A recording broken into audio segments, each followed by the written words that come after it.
Olá, bem-vindos a mais uma edição do Raízes, o podcast da TV Câmara que conta a história de quem faz a história, conta a história e vive a história de Macaé. Hoje, recebendo uma amiga querida, né? Não é pouca coisa, não. Grazi.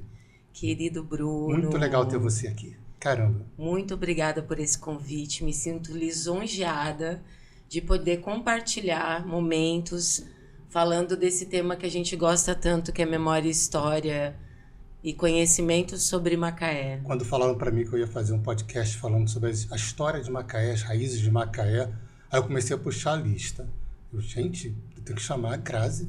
Não tem opção, porque eu não conheço ninguém que viva tanto a história e os interesses, né, históricos, culturais, patrimoniais de Macaé, quanto você e uma outra pessoa que depois eu vou trazer aqui também. Vamos deixando na surpresa. Mas conta um pouquinho de você, para quem não te conhece. Bom, meu nome é Graziele Gueducci. Esse sobrenome? É um sobrenome tipo que eu herdei da família da minha mãe, né, de austríacos que se refugiaram no Brasil por questões de guerra, enfim. Mas tem os Santos também, né, depois que vem da minha família mais enraizada aqui no Brasil, mais popular, né? Família do meu pai que vem da região do Nordeste, da região Sudeste, é toda uma mistura, né? É como aquela música do Chico Buarque, né? A minha mãe era paulista, o meu pai pernambucano. Meu avô era mineiro. Meu tataravô baiano, bem isso, sou bem brasileira, apesar desse sobrenome que traz essa diferenciação. Macaense? Eu me considero, assim, uma macaense, mas não me aproprio, assim, tipo, especificamente desse título, com uma questão de... Apesar de eu amar esse território, assim, eu também me sinto muito paulista. É mesmo? Eu sou a paulista, né, de Macaé, como diz o Rubem, que era o título que o Washington Luiz tinha lá em São Paulo. Ele era daqui. A galera não sabia muito bem onde era Macaé, chamava ele de paulista de Macaé. Eu não me aproprio muito desse título porque eu também tenho muito orgulho de ser paulistana. E o que eu sou, o que eu me construí, tem um pouquinho de cada pedaço do Brasil que eu passei, mas também dessa minha raiz, né? Como a gente tá falando aqui, raízes. Sim. Dessa minha raiz que vem de São Paulo. Porém, assim, tipo, eu penso que Macaé é uma mini São Paulo, uma cidade muito cosmopolita. Você tem essa visão? Eu tenho. Apesar de não ser uma cidade... assim, tipo um grande centro que tenha coisas 24 horas por dia, nós temos contato aqui com pessoas de todos os lugares do mundo, com a culinária de diversos lugares do mundo, né? A gente não tem, assim, tipo, uma exposição muito grande sobre cultura, mas a gente tem culturas de todo mundo aqui. Inclusive na própria raiz da história, né, do município que se desenvolve. Muito bem observado, é verdade. Até pela...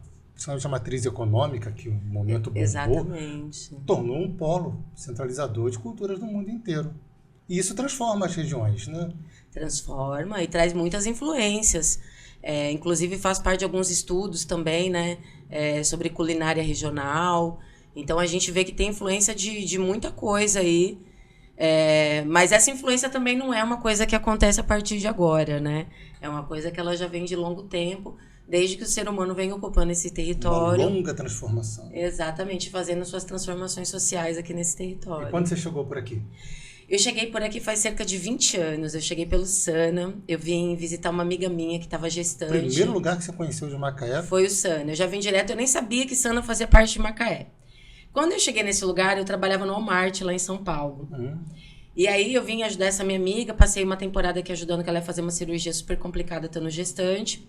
Voltei para São Paulo, pedi minha demissão, cumpri meu aviso prévio, me despedi das pessoas e vim definitivamente para Macaé. Morar no Sana? Morar no Sana. Mas eu não sabia que Sana era município, fazia parte do município de Macaé, que era um distrito, né, do município. Como é que você enxergou o Sana saindo de uma grande metrópole e indo morar num distrito? Eu já conhecia vários lugares do Brasil, já tinha dado uma viajada pelo Brasil, já tinha morado em Itacaré, já tinha feito uma grande viagem pela Bahia, já morado em Tocantins, Paraná. Mas quando eu cheguei no Sana, eu falei, cara, esse lugar aqui é o lugar que eu sonho pra minha vida, sabe? No meio do vale, sabe? Nas montanhas. É uma coisa super poética, assim, super... incrível, inclusive porque por eu ter um ritmo muito grande de ser paulistana, né? Sim. Poder chegar no Sana e eu comecei a trabalhar como garçonete, desenvolvi várias atividades que eu consegui ali, tipo, de uma coisa micro, né, para conseguir sobreviver, mas eu podia trabalhar de chinelo, de bermuda, e o auge da temporada era trabalhar no sábado e no domingo, quando trabalhava como garçonete, ajudando em restaurante e tal. Então eu já cheguei aqui, né, trabalhando com turismo.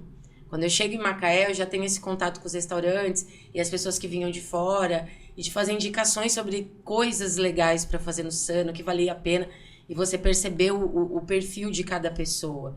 Porque não adianta, quando uma pessoa te pede uma informação, uma indicação turística, você falar para subir pro peito do pombo, você é uma pessoa que não gosta de fazer grandes caminhadas, subir na montanha. Sim. Né? Você tem que perceber o perfil da pessoa. E aí começou as dicas de uma turismóloga ainda sem saber o que isso significava. Eu ainda não era turismóloga. Não era? Sim. Não era. Mas eu sempre gostei muito de viajar, sempre gostei muito dessa questão. Já tinha trabalhado com turismo em Itacaré nos anos 2000, no começo dos anos 2000. E aí, quando eu cheguei aqui, trabalhei com turismo de uma forma mais assim, tipo, indireta, né? Trabalhando no receptivo ali como garçonete. Mas eu tinha já essa aptidão, né? Da comunicação, de dar informação e de viver aquele lugar e achar aquilo tão incrível. Então, quando você vai dar uma dica pra alguém que você é realmente apaixonado por alguma coisa, é a mesma coisa que você vender uma caneca. Se você realmente acreditar que a caneca é bonita, você vai vendê-la com entusiasmo. E é sobre isso. O turismo, ele tem dessas coisas. Quando é que ele entrou profissionalmente? Eu comecei, então, aí a partir do momento que eu me mudei pra cá, descobri que tinha um CEDERJ, né? Que é um consórcio das universidades públicas do estado do Rio de Janeiro, e que oferece vários cursos. Tem um polo aqui em Macaé. Quando eu cheguei ainda não tinha um curso de turismo. Eu passei para o curso de biologia, mas não me dei muito bem com a matemática, tive muita dificuldade, fazia muito tempo que eu estava longe da escola. E aí eu fiquei 3 anos na biologia, vi que não tinha chance, mas aí abri o curso de turismo, e aí eu prestei um novo vestibular, e aí sim, aquilo ali fluiu, eu descobri que aquilo ali realmente era o grande dom da minha vida, trabalhar com essa questão do turismo, né? Fiz licenciatura, meu certificado saiu pela Universidade Federal do Estado do Rio de Janeiro. Quando eu entrei no turismo, né, que eu já fazia biologia, foi exatamente quando eu passei nesse concurso da Câmara, porque eu já era servidora do Estado. Eu chego aqui há 20 anos atrás, quando fez assim uns 10 anos que eu estava aqui, eu comecei a passar em concurso, comecei a tentar melhorar minha qualificação, minha qualidade de vida. Aí passei no concurso do Estado, que eu sou técnica de enfermagem. Trabalhei um tempo, só que eu tinha prestado como plano B esse concurso para a Câmara Municipal, que é eu prestei para o cargo de telefonista. E assim, foi a melhor coisa que eu fiz da minha vida, né? Porque assim, trabalhando um período legal, 6 horas por dia, ganhando super bem, num emprego assim, tipo, super bem, que o meu trabalho era valorizado. E também um emprego que te permitia explorar suas outras potencialidades. Você vem com a experiência do turismo, a experiência de enfermagem, a descoberta de uma nova profissão, de novos caminhos, possibilitava isso para você. Eu, na verdade, vou te falar, como telefonista, ficava meio limitada a ser só telefonista mesmo na Câmara. Mas o fora telefonista que era mais interessante. Mas estar num lugar, assim, tipo, aquele lugar ali é um lugar que eu honro muito, porque foi o lugar que me trouxe a possibilidade de estar próximo, porque como técnica de enfermagem eu tinha que trabalhar em 2 empregos, eu tenho 2 filhas, elas eram pequenininhas, então isso me deixava muito distante delas. Esse emprego era um emprego que era muito bem remunerado, trabalhando muito menos, com uma responsabilidade muito menor, entendeu? E que me deu a oportunidade também de estudar. Então, assim que eu entro na Câmara, é quando eu passo no concurso de turismo. Em 4 anos eu consegui concluir a faculdade, aí já engatei para uma especialização em História e Cultura no Brasil. E lá dentro da Câmara, aquele lugar me possibilitou estudar. Estar ali me deu tanto uma estabilidade econômica para estar bem com as minhas filhas e comigo, a ponto de estudar, como também ter tempo ali dentro, um tempo livre que eu pudesse estar utilizando a meu favor, estudando. Eu usei a expressão aqui que acho que muita gente não conhece ainda, que é o turismólogo. O turismólogo é a pessoa... Eu não vou nem explicar porque eu não sou turismólogo, eu sou um mero historiador. Na verdade, é um professor de história. Gente, mero historiador jamais. Eu sou professor de história, eu fiz licenciatura. Porque tem essa diferença também. Quando tem, você faz do bacharel e do licenciatura. Quando você faz bacharelado. Eu sou licenciado em história, o que até me levou a fazer esse programa com muita curiosidade para aprender mais, que eu estou trazendo aqui Você é um grande exemplo de pessoas que têm muito para me ensinar. E quando você tem essa possibilidade de me ensinar, é porque você tem a capacidade de ensinar a muita gente. Então, o termo, explica pra gente o que é o turismólogo, o que ele estudou e como é que isso começou a transformar a sua visão de mundo. Tá.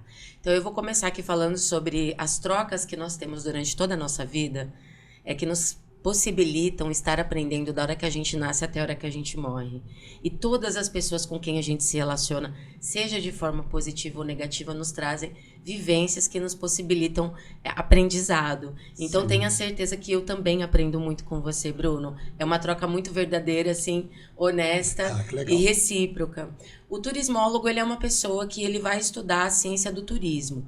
E o turismo, ele se dá a partir do deslocamento da pessoa no espaço, né? A pessoa, ela tem que sair. E também o turismo, ele é assim, a concepção do turismo, o conceito do turismo pela Organização Mundial de Turismo é da pessoa que passa acima de 24 horas e menos de 6 meses longe da sua residência. Então, o turismo, ele não acontece no seu lugar. Sim. Você não vai fazer turismo, sair de Macaé e para Macaé. Você tem que sair de Macaé e para outro lugar. Entendi. E o turismo, geralmente, ele é motivado por algum atrativo, alguma coisa que te realmente emocione a ponto de que você se desloque para algum lugar, para que você possa conhecer, contemplar, vivenciar, enfim, né? Existem diversas motivações. Que bacana. Na história, eu tenho um conceito que você usou, não sei se a gente trabalha no mesmo conceito nas nossas áreas, do território.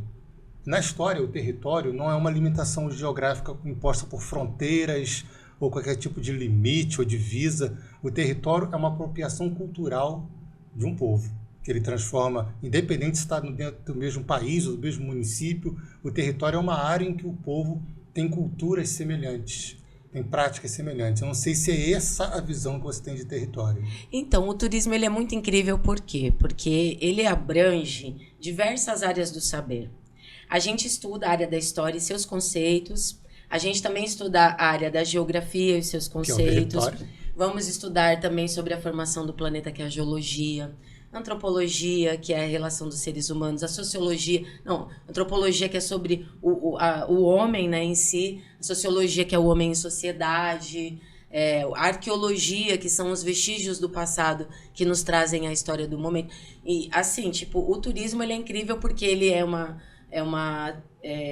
ferramenta, né, vou dizer assim, da área de humanas, mas ele não se restringe a uma área só. Você vai estudar direito, você vai estudar sobre direito. Por quê? Porque como abrange o movimento do homem pelo território, vai abranger todos esses conceitos, tanto de território, como, por exemplo, a lei que a gente tem aqui no Brasil não é a mesma lei, vamos dizer assim, bem basicamente, do Uruguai. Uhum. Então, se você viaja para o Uruguai, qualquer coisa que você cometa lá, que às vezes aqui no Brasil é legalizado e lá não é, ou vice-versa, pode te trazer implicações legais. E o turismo, ele tem dessas questões, né? Tem das questões sociais, do que forma aquela sociedade. Então, na verdade, o turismo, ele é uma coisa um pouco mais, vamos dizer, um estudo um pouco mais superficial sobre todas essas áreas. Ele não vai se aprofundar numa área técnica técnicas de pesquisa em história, fontes primárias, secundárias e tal. Pode ser que a pessoa possa se interessar e seguir por esse caminho, como ela pode seguir por qualquer caminho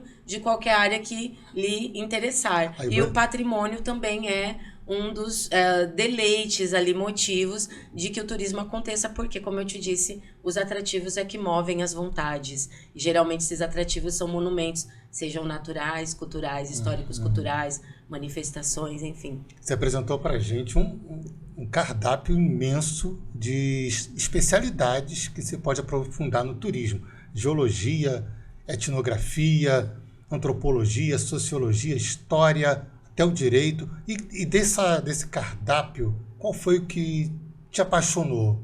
Por onde você resolveu? Caramba, isso aqui eu gosto, eu vou mergulhar nisso aqui. Qual foi a área? É muito incrível, sabe, Bruno? Porque a área que mais me encantou foi a educação patrimonial, que é a área que vai tratar sobre a cultura, que também é uma área muito, vamos dizer, subjetiva e complexa. Ela também é composta por vários significados, várias áreas de estudo, né? Não é uma coisa muito qualitativa que você possa ali medir por números, né?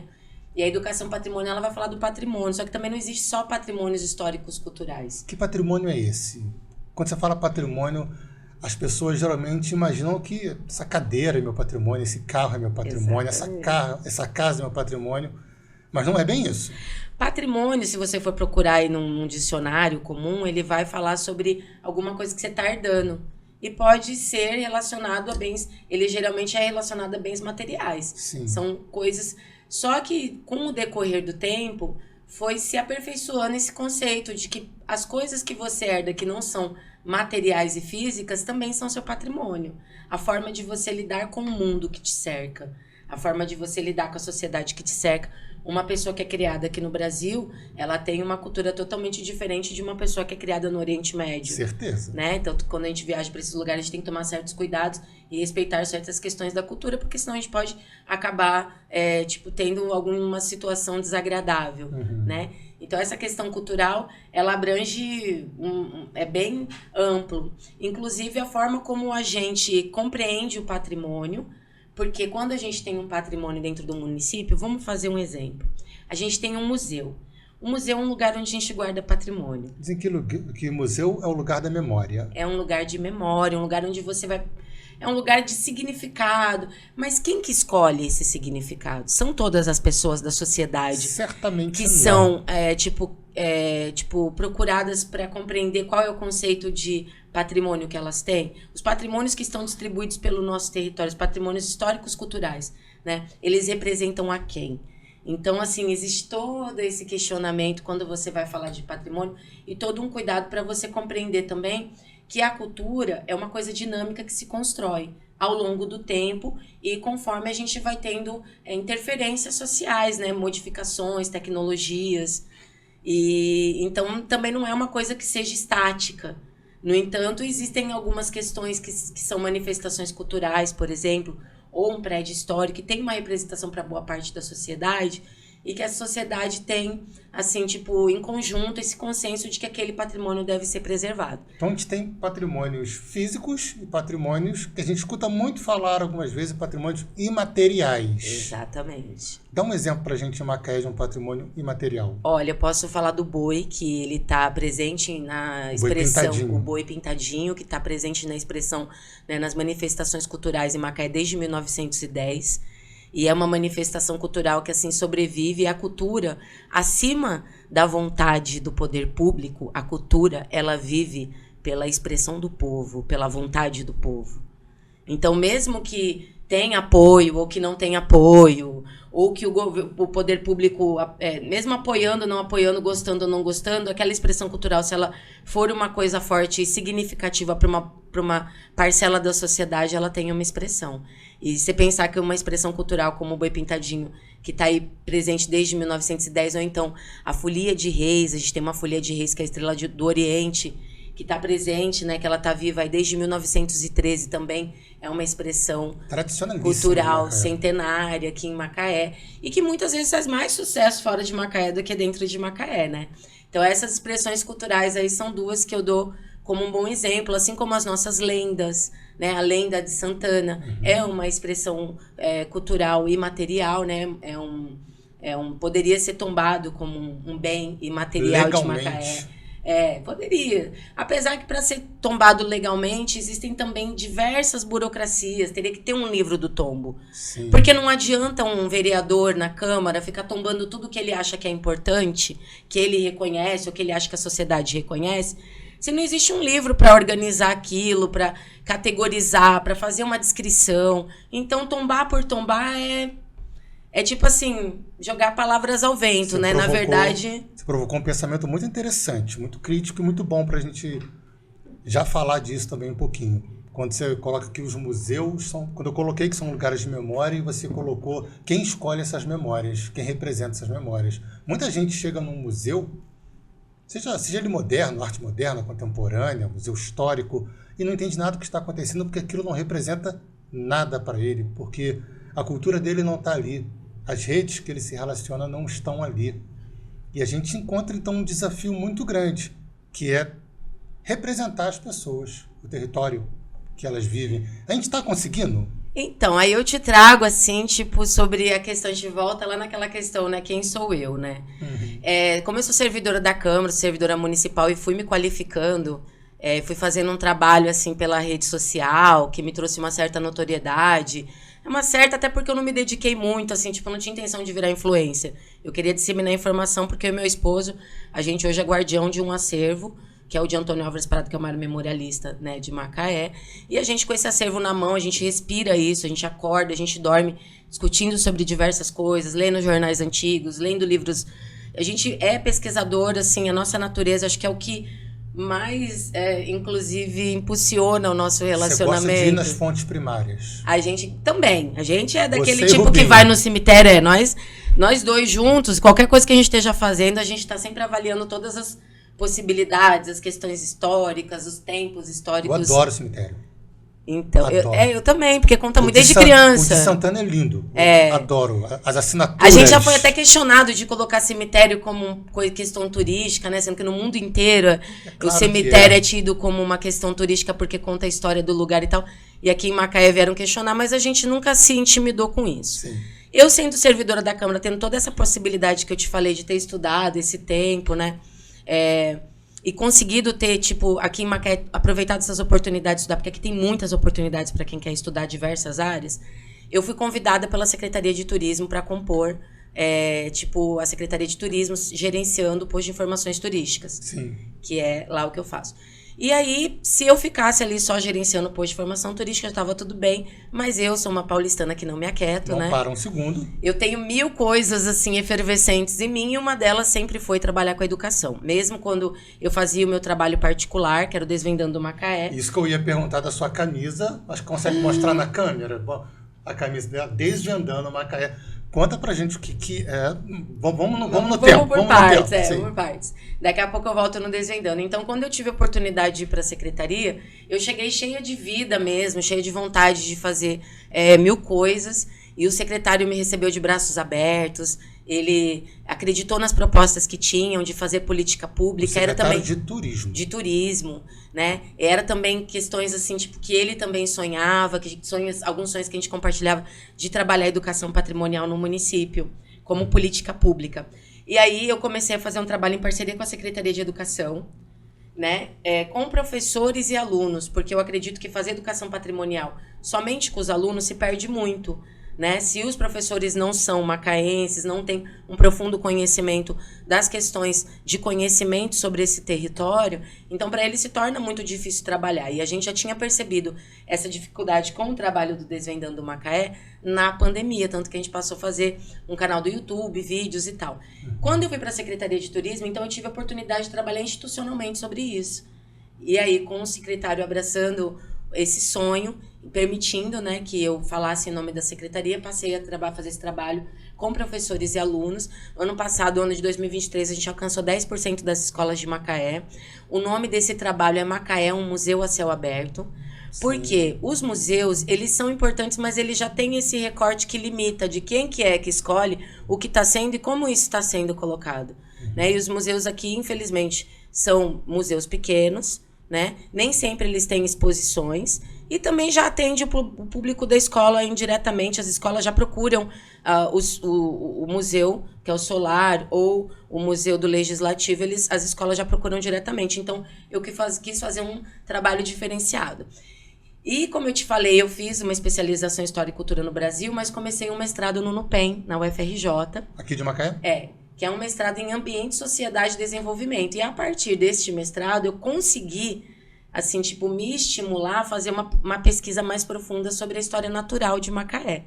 Que é até o que eu te trago hoje como uma pepita de ouro, sabe? Muito preciosa. Porque é muito pouco falado, ou não é falado, essa história de Macaé antes de Macaé. Na verdade, assim, tipo, aqui dentro da comunidade de Macaé, a gente tem uma certa dificuldade, porque eu entendo que, como eu te falei, é uma mini São Paulo. Como veio gente do mundo inteiro para trabalhar, e as pessoas se estabeleceram e teve um crescimento desordenado, acabou que a própria cultura local, ela se esvaziou um pouco, ela foi um pouco abafada. Porque ficou menos macaense. Talvez esses macaenses, eles não tenham conseguido dar voz mesmo aos seus anseios de resguardar, porque é uma multidão que chega. né? Macaé passou de 70 mil habitantes para 240 mil, assim, vamos dizer, numa questão de 20 anos. Sim. Né? Então, assim, vamos dizer que aí triplicou, mais que triplicou a sua população dentro de todo o seu espaço territorial, sufocando muito do que tinha. As pessoas trazem as suas culturas, as suas práticas, natural. Exatamente, e é isso que eu te falei sobre a cultura ser dinâmica. No entanto, a gente perde muito da questão do que significa aquele espaço e o que significam os seus símbolos.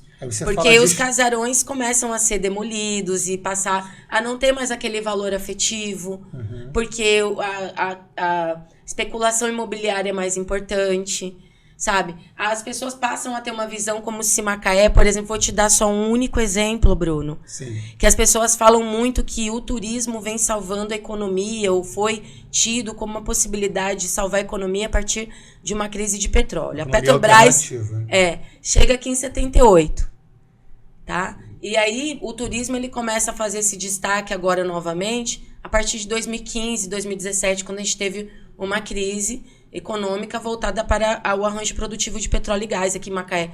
Como é uma atividade econômica muito forte, né, muito expressiva dentro da nossa produção de riquezas. Talvez até um pouco predatória. Muito predatória, inclusive porque ela tem limite. Né? Todos os recursos naturais eles são finitos. Sim. Né? Por isso que o turismo vem como uma solução, vamos dizer. E não só aqui, como em muitos lugares do mundo.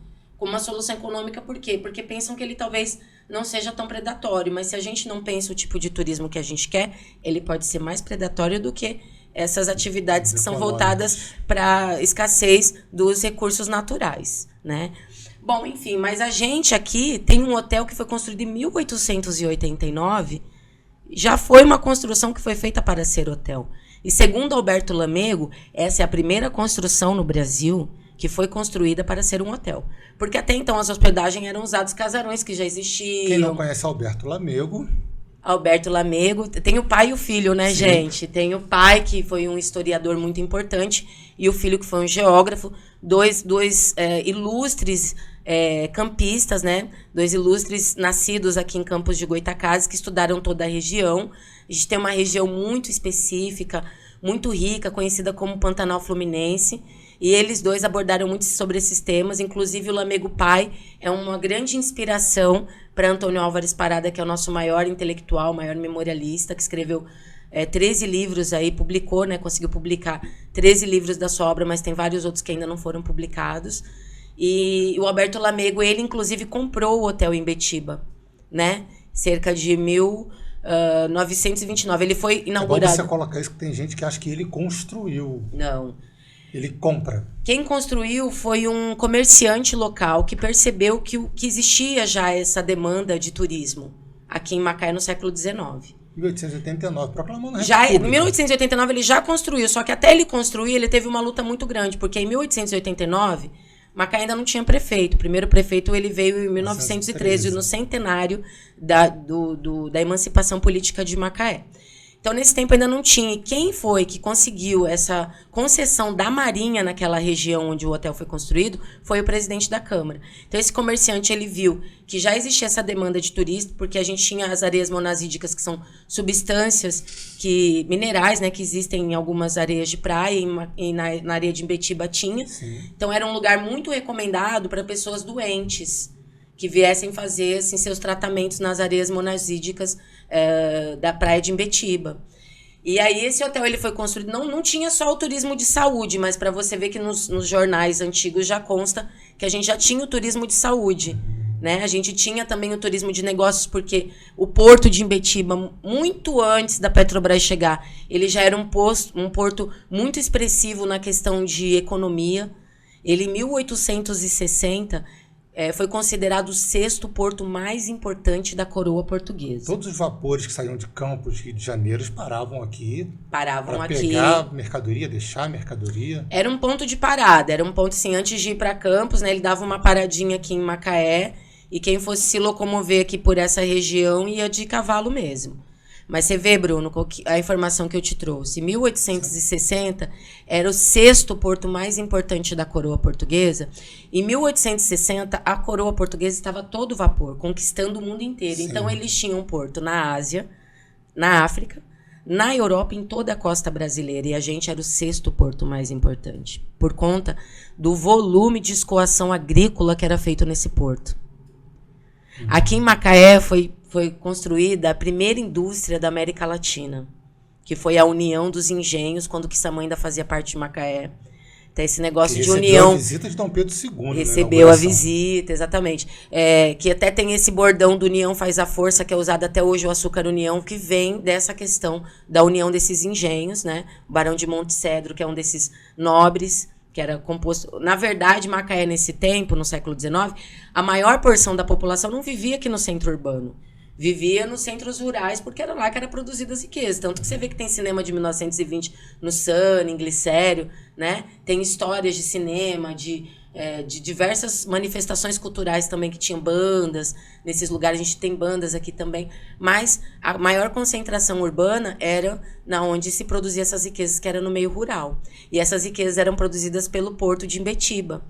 Então, a gente tem uma importância histórica que foi muito abafada pela chegada da Petrobras, como se a Petrobras tivesse sido algum salvador da lavoura. E ele ocupa quase que o mesmo espaço, quase que a Petrobras é construída em cima da estação ferroviária, do porto, apagando como se apagasse um pouco da memória. Então, o que acontece sobre a Petrobras? A Petrobras, quando foram descobertos os campos de petróleo, ela tinha uma opção de fazer seu porto daqui, do porto de Imbetiba até lá no Espírito Santo.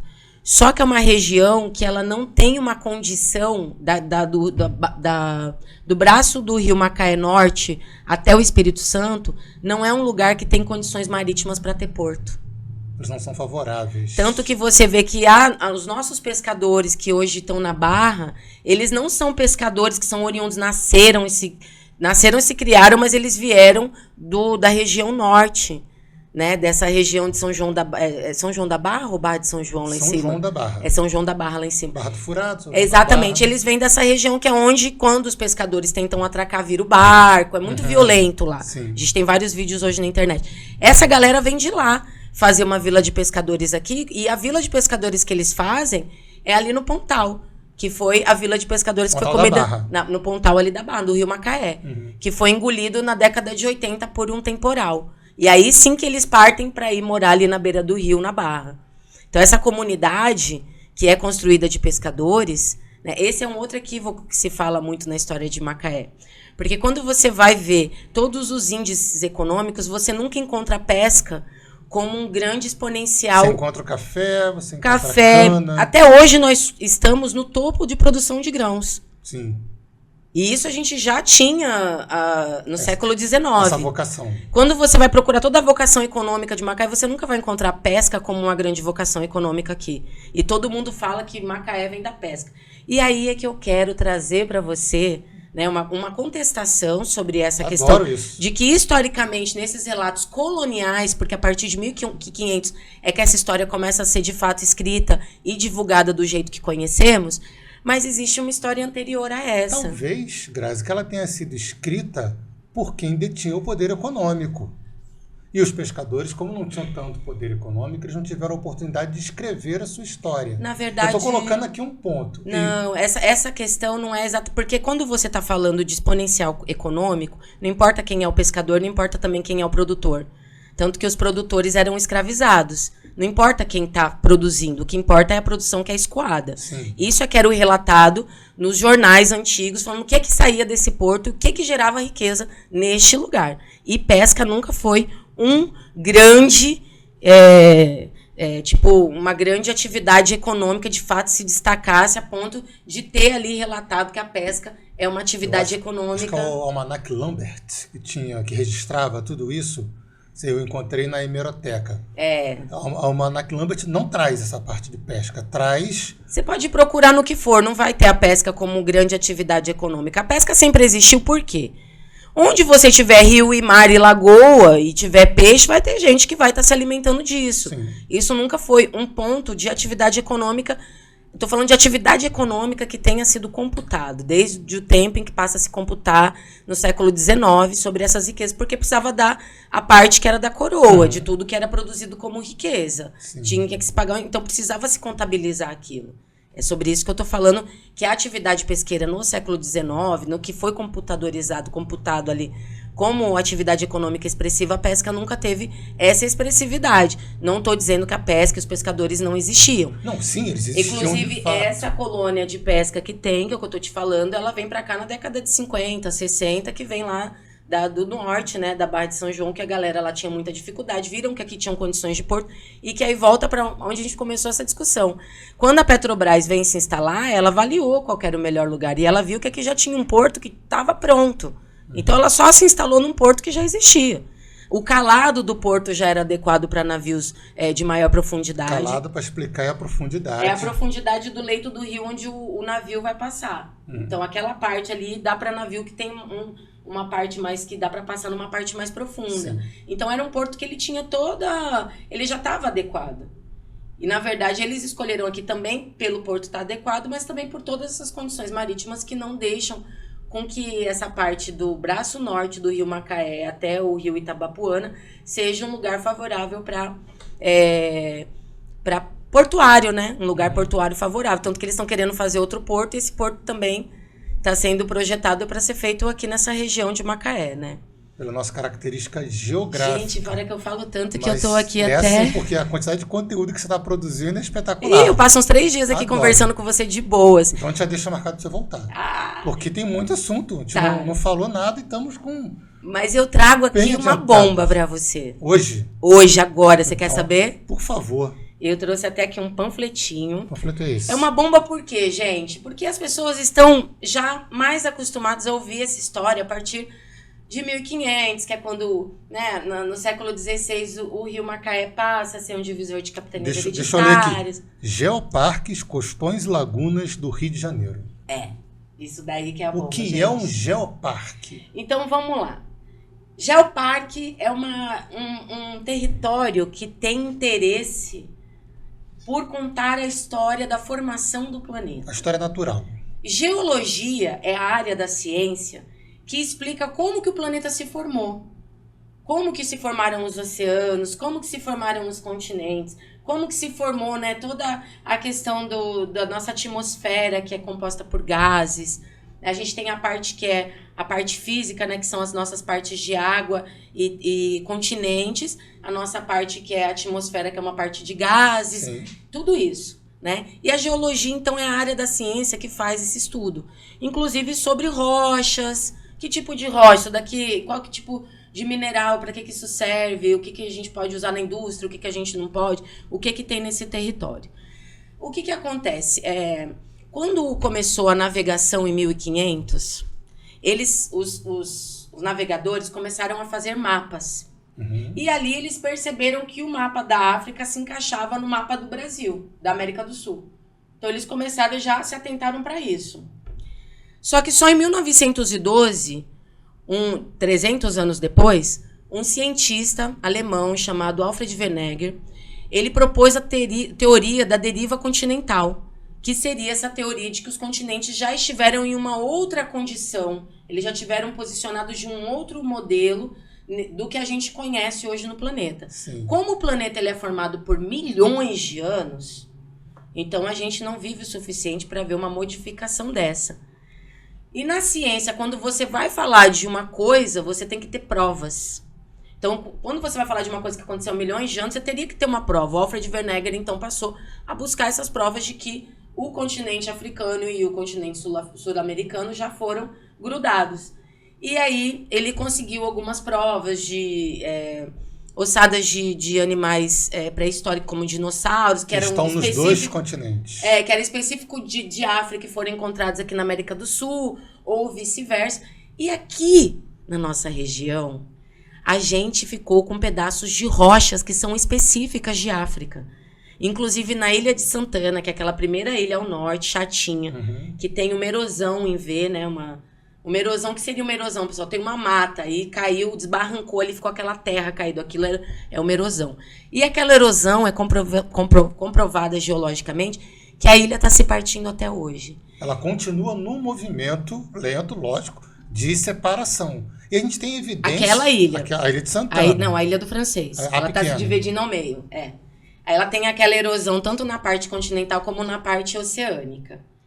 Só que o mais incrível é o seguinte, que quando a gente tem uma história de que esses continentes eles foram se movendo, essas porções de terra que a gente tem no planeta, que hoje a gente conhece como Europa, América, não sei o quê, elas foram se movendo e em algum momento, há cerca de 500 milhões de anos, elas se convergeram, elas se encontraram, elas se uniram. Só que essa união não é uma união delicada. São dois continentes se unindo pelo movimento... Gente, eu vou fazer mais vídeos e também espero que ele me convide aqui para explicar melhor isso, porque é uma coisa de milhões de anos, não dá para explicar em minutos, né? Tem que ter muita síntese para fazer isso. Há 500 milhões de anos, quando essas porções terrestres se convergiram, quando elas se colidiram... Se chocam mesmo. Se chocam, elas levantam magma do centro da Terra e formam a Serra do Mar, inclusive a rocha do Pico do Frade, né? É mais ou menos da época, um pouco antes, talvez, a base do Peito do Pombo. Então, a gente ficou... Fazem parte do mesmo movimento? Desse movimento de 500 milhões de anos. Quando essas porções de terra se colidiram. Então, levantou a Serra do Mar. Isso foi se resfriando, era um magma, né? Aquela coisa efervescente, aquele mineral borbulhante do centro da Terra que subiu e que foi se resfriando. Há cerca de 130 milhões de anos atrás, 300 milhões de anos depois que eles convergiram, eles se separaram e abriram o Oceano Atlântico. Quando eles abriram o Oceano Atlântico, a parte do sudeste que era grudada na África, porque não era exatamente como tá, né? Ele foi ainda se movendo e foi se juntando lá com a Ásia, Europa, né? E Oceania e a gente aqui com a América do Norte. E quando eles se separam, então se abre o Oceano Atlântico. Então a gente tem rochas na beira da nossa praia, aqueles costões rochosos, que assistiram à abertura do Oceano Atlântico há cerca de 130 milhões de anos. Aquela rocha que era o trampolim de Embetiba, é uma rocha que tem cerca de 130 milhões de anos do período cambriano. Então, ela assistiu à abertura do Oceano Atlântico. Então, por isso, voltando de novo, né, que eu sou meio prolixa. Mas é assim que a gente gosta. Assim que a gente gosta. Voltando àquele, quando eu faço Macaé, um museu a céu aberto, que é esse trabalho que eu faço educação patrimonial em loco, levando os professores, os orientadores pedagógicos, diretores, os alunos, né, para vivenciar esses espaços. Quando eu levo eles na Embetiba, então a gente sobe na rocha e a gente vai falar sobre isso. Ali na Embetiba, se eu parar naquela rocha, eu falo o dia inteiro. Né? Porque ali tem toda essa questão do porto, tem essa questão colonial, né, dessa história que foi contada. E até voltando ao que você perguntou, eles escreveram essa história porque eles eram dominantes. É porque, na verdade, tanto os africanos como os povos indígenas que viviam aqui, quem foram afetados pelo colonialismo europeu, com a chegada do homem europeu, eles não precisavam da escrita para passar as suas tradições. As tradições deles são passadas através da oralidade. De tão fortes que são, elas não precisam de escrita. Mas, na verdade, se tornaram vulneráveis por esse ataque, porque quando o europeu chega aqui, ele entende que por ele saber escrever, ele tem uma cultura que se sobrepõe à cultura dos outros. Ou pior, ele acha que o outro nem tem cultura. Exatamente, que se sobrepõe à cultura dos outros, que a cultura do outro é inferior, é menos importante. E, na verdade, eles não tinham uma compreensão. Eles chegaram aqui só com aquele olhar mais tipo, eu sou o importante, eles não são. E fizeram todas essas perversidades que aconteceram. Uma pergunta que eu preciso fazer, porque acho que as pessoas vão ficar curiosas.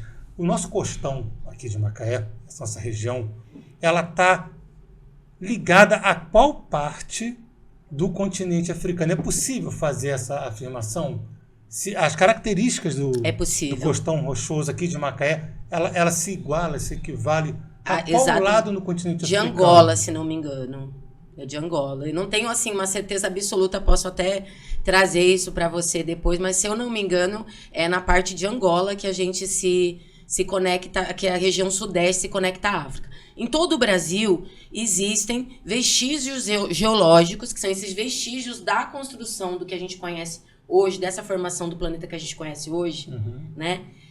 Existem vestígios de diversas eras geológicas. Assim como a nossa serra tem o vestígio de uma era que é há 500 milhões de anos, e a nossa costa, né, que é nossas praias, nossos costões rochosos, nossas ilhas, trazem esses vestígios de cerca de 130 milhões de anos. Mas, na nossa costa, ali na Praia dos Cavaleiros, existem afloramentos rochosos que têm cerca de 2 bilhões de anos, que são bem anteriores a essa colisão. Como já existiu diversas movimentações, diversas formações, né?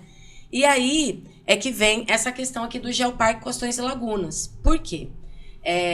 O Geoparque, como você tinha perguntado, ele é uma área de interesse, né? Que ele guarda algum vestígio que tem interesse para o mundo inteiro. Sim. Porque a história da formação do planeta não é uma coisa que interessa só pra gente que é daqui de Macaé. Interessa para os europeus, interessa para os asiáticos, interessa para os norte-americanos. Nos Estados Unidos, por exemplo, a gente tem um formato de unidade de conservação que são os parques nacionais. É o único formato. Então, tudo que eles querem preservar, seja de ecossistemas, ou seja de geologia, né, de rochas, de água, de qualquer coisa, eles colocam dentro de uma área que eles vão chamar de Parque Nacional. Aqui no Brasil, a gente tem diversos tipos de unidade de conservação. As áreas de proteção ambiental, que a gente tem aqui a Ilha de Santana, a gente tem o Sana, a gente tem ali o Morro de Santana também, que tem uma área de proteção ambiental. Né? A gente tem o Parque do Barreto, a gente tem outros tipos de unidade de conservação, que é o Parque Nacional, Federal. Que inclusive o Parque Nacional da Restinga de Jurubatiba estará completando aí 26 anos no dia 29 de abril, agora. Então seria muito interessante também fazer algum levantamento referente a essa informação, porque ali também tem uma importância a nível global, né, tanto dos ecossistemas, dos novos animais que estão sendo descobertos, desde insetos a mamíferos, peixes. Tem coisas que são muito endêmicas, só existem nas poças que tem ali perto daquela lagoa. Isso que eu ia te perguntar, porque o bom de entrevistar você é porque a gente precisa fazer pergunta, porque você... Eu vou embora. Vai embora, eu vou e a gente só vai apreciando, admirando. É verdade que o Parque de Jurubatiba é único? O ecossistema de Jurubatiba? Olha, o ecossistema de Jurubatiba que é protegido é a Restinga. Ele é o único parque que tem apenas restinga dentro do seu ecossistema como forma de proteção. Entendi. Mas ele não é o único parque que possui restinga, porque tem outros parques que possuem restinga e outras formas, outros ecossistemas. Mas ele é o primeiro parque nacional que foi ali delimitado para proteger esse tipo de vegetação. E o que é a restinga? Vem outra pergunta agora. A restinga, gente, é onde a Mata Atlântica nasce na beira da praia.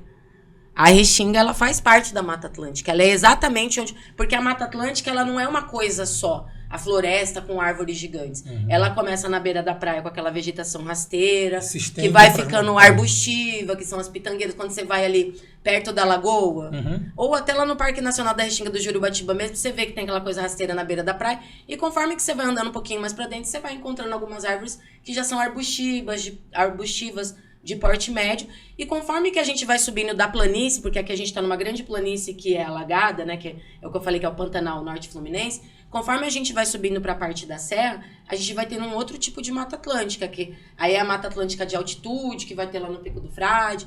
A Mata Atlântica, ela tem várias faces, e a Restinga é a face da Mata Atlântica que dá o nome da Mata Atlântica, porque a Mata Atlântica é a mata que nasce à beira do Oceano Atlântico.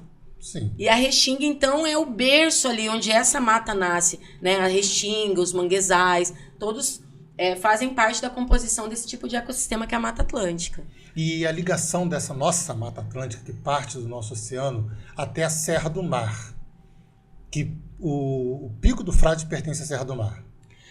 Olha, a nossa serra, eu acho que ela está ali limítrofe da Serra do Mar, mas a gente tem ali alguma proximidade. Se não estivermos dentro da Serra do Mar, temos alguma proximidade bem próxima mesmo, bem significativa com a Serra do Mar. Você fala que... Tanto que os 500 milhões de anos atrás, quando teve essa colisão, formou a Serra do Mar, e o nosso Pico do Frade foi formado na mesma época. Esse movimento. Eu fico um pouco assim receosa, porque por mais que eu tenha muito conhecimento, eu também não conheço, não tenho a verdade absoluta de tudo. Não consigo assim te dizer... Tem algumas coisas que até eu vou ficar um pouco insegura. Tipo, Serra do Mar, posso confirmar? A gente fala assim na história, nada muda mais do que o passado. O passado ele muda a todo instante. Porque a gente descobre novas informações, a gente tem acesso a novas tecnologias, e o passado ele se movimenta muito mais do que o futuro. Pelo menos uma visão de um historiador. Eu te falo que os historiadores são pessoas que me inspiram. Eu sou muito apaixonada. Não sei se eu teria paciência para estudar todas essas técnicas que vocês estudaram, mas Macaé, assim, a gente está muito bem colocado. A gente tem o professor Marcelo Abreu, Que olha, eu sou uma fã assim, incondicional dele. Você conhece alguém que não gosta dele? Não existe. Tem a Conceição Franco também, que é uma pessoa maravilhosa. Ela é macaense, mulher negra, guerreira, pós-doc. Uma das pessoas que, assim, tipo, também, como historiadora profissional, mais compilou, eu acho que histórias de Macaé, assim, que mais se aprofundou por amor, né? E pela profissão mesmo. E, assim, é uma pessoa que eu também sou super fã. Então, os historiadores, eles me inspiram muito, sabe? Eles são uma fonte muito importante para o meu trabalho também, porque... Quem trabalha com humanas é uma inspiração mútua, né? Porque a gente se inspira no turismo, a gente se inspira no geólogo, a gente se inspira no etnólogo, a gente se inspira em todo mundo, porque falar de gente é falar de nós mesmos. E isso é muito importante. Graças a gente está quase acabando. É impressionante. Ai, gente, olha, eu tinha tanta coisa para falar que vocês nem imaginam. Que tem. Aqui, bom, sobre o Geoparque, vamos aqui fechar. Daria um programa, né? Então, você pode me convidar para falar sobre o Geoparque. Convidada. Então, esse é uma região, essa região que a gente tem um domínio tectônico de Cabo Frio, que começa em Maricá e termina exatamente ali na região da Foz do Rio Macaé, que é onde tem, na direção da ilha do... É uma região específica geologicamente. É uma região específica, e essa região é que foi começada a ser estudada por esses geólogos, né, liderados pela professora Kátia Mansur, da UFRJ.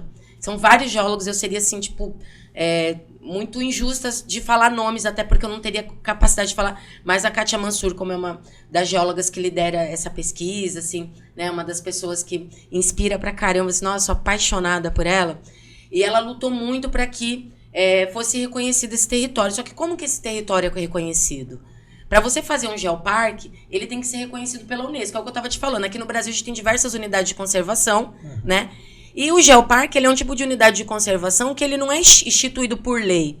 Quando se demonstra que aquele território é um território que ele tem interesse de ser protegido, é a própria população, o poder público, não precisa ter uma lei que especifique. Porque aquilo ali tem um potencial tão grande, ele tem um interesse coletivo tão grande para a humanidade, que subentende-se que... Só que quem chancela os geoparques no mundo, né, nos Estados Unidos, então, não se usa esse tipo de unidade de conservação, porque lá é parque nacional, mas na Ásia, a gente tem o geoparque de Hong Kong, por exemplo, na Europa, o geoparque do Reino Unido, em Portugal tem, entendeu? Então, assim, tipo, no decorrer do mundo, principalmente desse mundo que se diz mais civilizado, mais evoluído, tipo, cheio de geoparque. E aqui no Brasil, a gente também tem alguns geoparques que já foram chancelados pelo Unesco.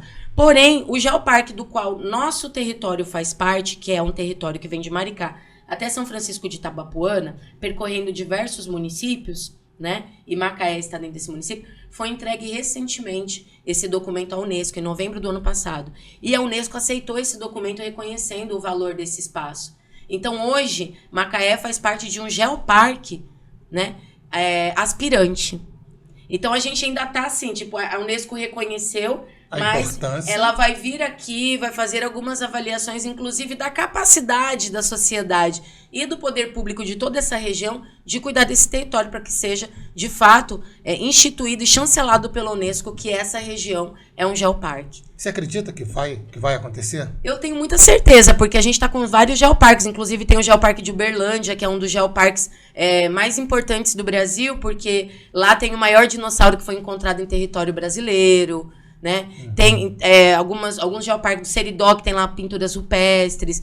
E assim, esses geoparques, eles não unem somente a questão geológica, tem a questão arqueológica, que é dos povos pré-históricos que viveram aqui antes dos indígenas que a gente conhece. Pra gente ir nesse caminho para não deixar de falar. O que nós tínhamos aqui antes dos povos indígenas? Então, os povos indígenas que são conhecidos no litoral pelo europeu, quando o europeu chega... Os tamoios. Ele já não, é um povo que ele já estava instituído ali, mas existiram povos pré-históricos que viveram aqui muito antes, que são os sambaqueiros. O que é sambaqui? É uma palavra tupi-guarani que representa tamba, que é concha, e ki, que é monte. Os sambaqueiros, eles faziam montanhas de terra, eles iam colocando colocava uma camada de concha dos restos de comida que eles comiam, uma camada de terra, e eles iam fazendo construções. Essas são as construções pré-históricas que a gente tem em vários lugares do Brasil, que contam muito sobre a nossa história pré-histórica. E eu não sei se você sabe, mas na Ilha de Santana, que é aquela ilha do meio que tem o farol, que é ocupada pela Marinha, foi a primeira ilha no Brasil em que foi encontrada uma ossada pré-histórica. A gente tem a primeira ilha em que foi encontrada a primeira ossada pré-histórica no Brasil. e que foi, inclusive, passando uma tubulação da Petrobras em 1981. Aí até eles fazerem a datação, que foi em 1983. Era o SFAM, não era IFAM ainda, era uma secretaria, não era instituto. Era a mesma coisa, só que era uma secretaria, não era instituto. Enfim, a gente tem uma história tão importante sobre os povos pré-históricos nesse território onde está Macaé, que a gente tem uma fase na arqueologia brasileira que se chama fase Macaé. Nossa, essa realmente eu não sabia. De tão importante, tanto que a gente tem um sambaqui que virou um museu aqui em Rio das Ostras, né? Tem que eles resguardaram ali, é tombado pelo IFAM, eles fizeram um museu em loco e tal. Aqui em Macaé, infelizmente, né, a gente tem alguns sambaquis que foram encontrados aí pelo Instituto de Arqueologia Brasileira, e eles estão em Betiba, Ilha de Santana, Cabiúnas, tem ali na Virgem Santa, tem em alguns lugares. Eu posso até fazer um levantamento. Dizem que até embaixo, no território submarino, tem. Porque, na verdade, o mar ele já recuou e avançou diversas vezes nas eras geológicas. A gente já teve eras geológicas em que congelou a água nos continentes, diminuindo o nível do mar. Então, o mar, ao invés de ser aqui, ele era lá depois da ilha. E quando esse gelo descongelou dos continentes... A ilha já foi continente. Ela é uma ilha continental, inclusive, porque ela está ligada ao continente. Sim. Ela é uma ilha continental exatamente porque ela está próxima e ligada ao continente pelas rochas subterrâneas. Então, acredita-se que há cerca de 8 mil anos atrás, o mar ele batia para lá da ilha. Caramba. A praia não era aqui onde ela é hoje. Então, com o derretimento do gelo há cerca de uns 5 mil anos atrás, aumentou o nível de água dentro dos oceanos, fazendo com que ele subisse e o mar... E é o que a gente hoje... O mar avançasse. Hoje a gente tem com a crise climática essa preocupação, né? De que o mar suba aí vários centímetros, né? Tipo, invadindo cidades, enfim. Já estamos entrando num outro assunto delicadíssimo. E aqui a gente fala de tudo. Agora, deixa eu só te falar mais uma coisa sobre esses povos pré-históricos, porque eu não posso ir embora sem falar isso. Por favor. O que mais condicionou que esses povos pré-históricos se instalassem aqui, fizessem tanta diferença, né, na história da construção do planeta, né, da distribuição do ser humano pelo território, foi exatamente os costões rochosos. Por quê? Porque a comida principal dele eram moluscos, né? Pequenos crustáceos. Crustáceos, então, nessas praias que tem rochas que eles se instalavam e também quando tinham lagoas, porque as lagoas facilitavam a pesca para eles. Eles eram povos que moravam em cima dessas construções que eu te falei, que são os sambaquis. Sim. Se você quiser, eu venho aqui alguma outra vez, aí eu trago mais algumas imagens. Eu já assumi o compromisso que você volta. Tá, você só vê quando. Eu tenho muita coisa para falar, do que você quiser. Eu gosto muito dessa parte da história de 1500 para cá. Sabe? Inclusive de desconstruir essa história, porque tem muita gente, como a gente falou aqui, que não teve oportunidade de escrever a sua história e de perpetuar ela nessa sociedade em que a gente vive com tanta coisa que é falada. Hoje em dia não dá mais pra gente viver só na oralidade. A gente tem que ter, de fato, documentos que comprovem que aquilo foi aquilo. Ainda mais a gente que vive em fase de fake news, né? Numa era de fake news. Desconstruir isso Mas tudo dá trabalho. Os povos indígenas, eles vivem numa harmonia tão grande com a floresta e tal, e com essas histórias, né? E eles foram dizimados aqui nesse território. Hoje a gente não encontra mais essas pessoas aqui para serem representadas. Eu sempre falo que, com certeza, as pessoas afrodiaspóricas, né? As pessoas que são descendentes dos africanos, todos somos, dos descendentes dos africanos que foram sequestrados, mas aquelas que ainda carregam no seu aspecto, né, essa diferenciação que a nossa sociedade faz da melanina, elas estão muito mais representadas do que os povos indígenas. Sim. Neste território que nós estamos, que foi ocupado aqui nessa parte da praia pelos Goitacá, pelos Puris na serra, né, a gente teve algumas outras etnias que ocuparam esse território, dependendo de onde, né? Enfim. Eu acredito muito que tem que contar essas histórias, até porque eu sou de uma escola historiográfica chamada Escola dos Análises, que acontece ali na metade do século XX, onde a gente acredita na história do perdedor. A gente acredita na história em migalhas, a história dos vencidos, porque eles também têm suas histórias. E as tradições orais, as redes de comunicação familiares. Hannah Arendt também era desse segmento, né? Ela era uma grande lutadora dessas questões folclóricas, inclusive para desmistificar que a gente era só, assim, tipo, a cultura que valia. Ela foi uma grande lutadora. Sim. Essa década de 20 dos análises foi muito importante, né? Mas hoje a gente faz uma desconstrução até maior, porque naquele tempo era muito mais difícil e delicado falar sobre essas questões. Era um tabu muito maior. Esses dias eu peguei um Uber com um rapaz E a gente começou a falar sobre a questão de pobreza da sociedade, né, brasileira. Mesmo a gente tendo um PIB de 66 mil, né? Per capita. O PIB per capita de Macaé, a produção de riqueza por pessoa que vive em Macaé, gira em cerca de 66 mil. Por que existem ainda pessoas como que se passam cada um recebesse necessidade. 66 mil por ano? Na verdade, a geração do que a gente gera de riqueza, né? Então, subentende-se que se a gente recebesse metade já estava bom, né? Nossa. Dentro de um mundo capitalista, a gente jamais receberia o valor inteiro.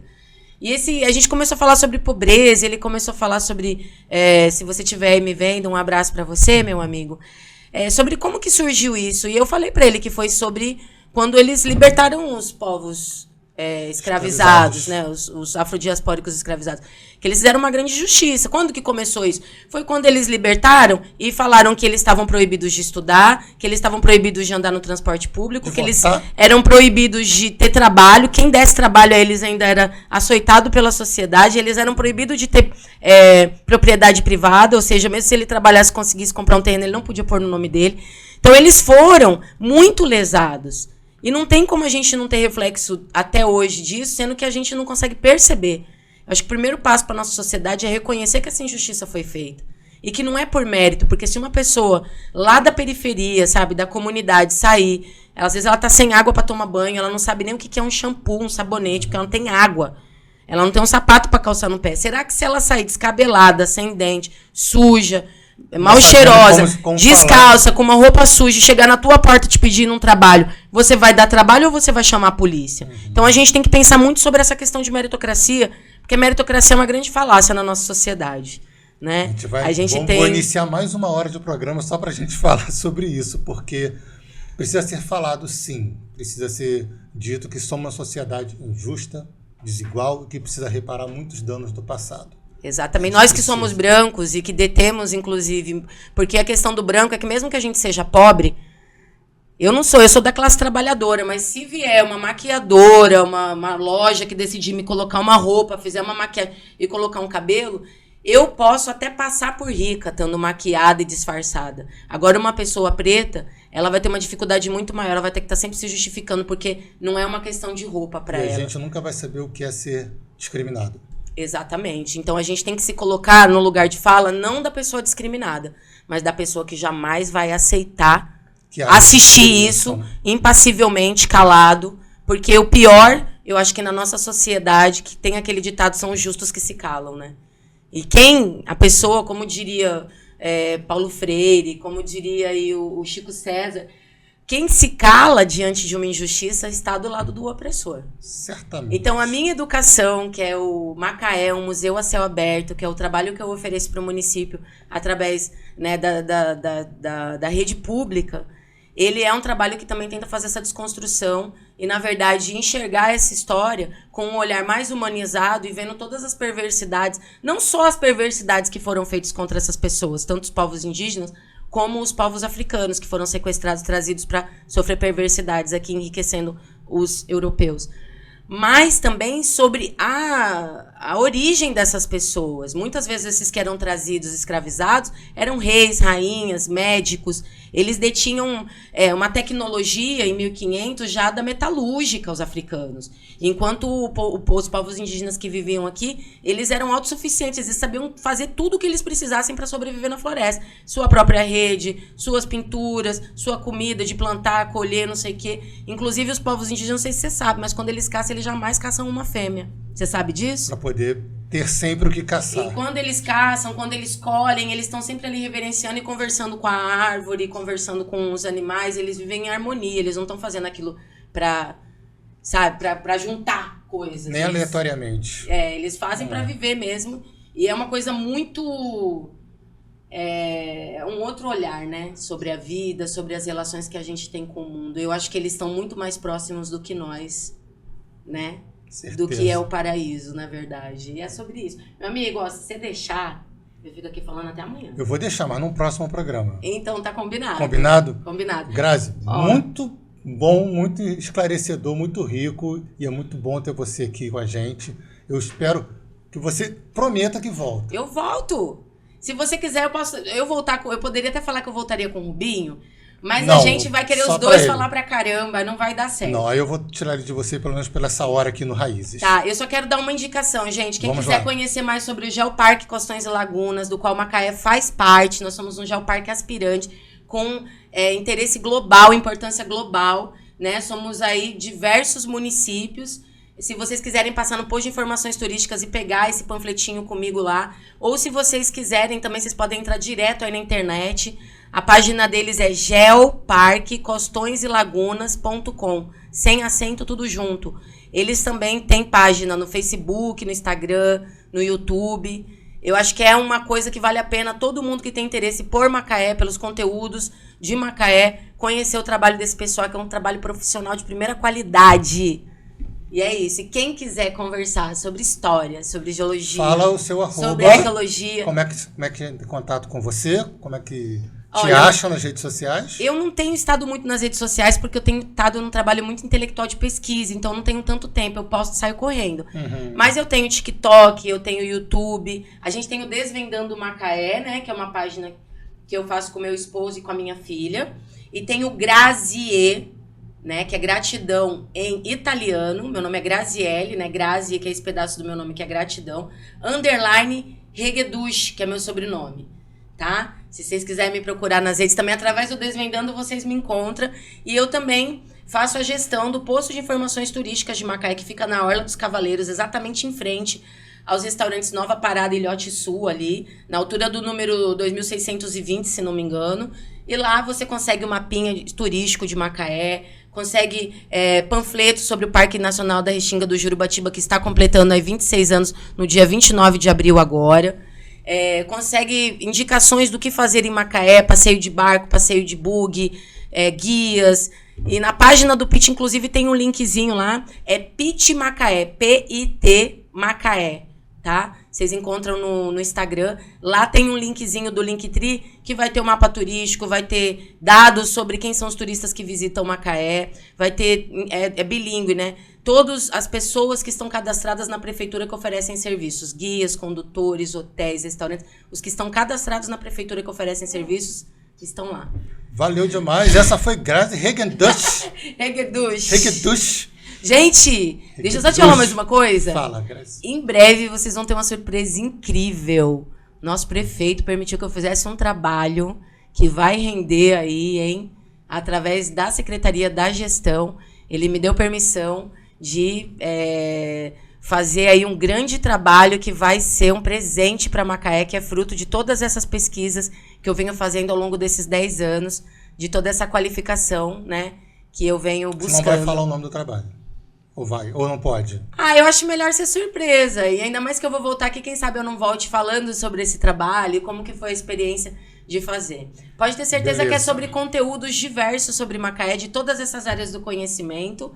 E é um conteúdo para disseminar informação. A minha missão é disseminar informação, porque eu tenho essa habilidade da comunicação.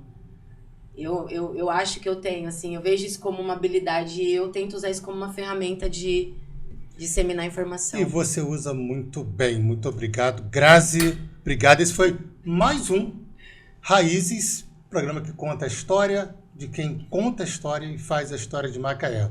Então a gente se vê no próximo programa. Até lá. Obrigada, gente. Grande abraço. Valeu. Até a próxima.